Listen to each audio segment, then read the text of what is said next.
36, we have just received the results of a new Quinnipiac University poll of Florida voters. And this morning, it turns out Floridians' favorite candidates to be president have awfully familiar last names.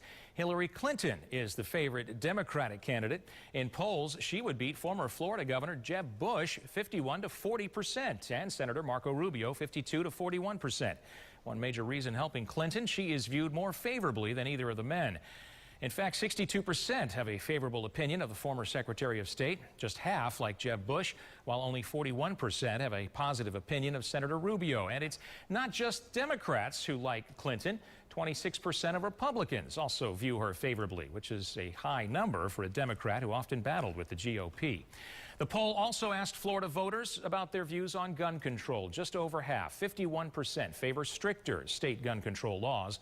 Surprising, gun owners were split 44 to 44% if they thought allowing people to own assault weapons makes the country more dangerous or safer.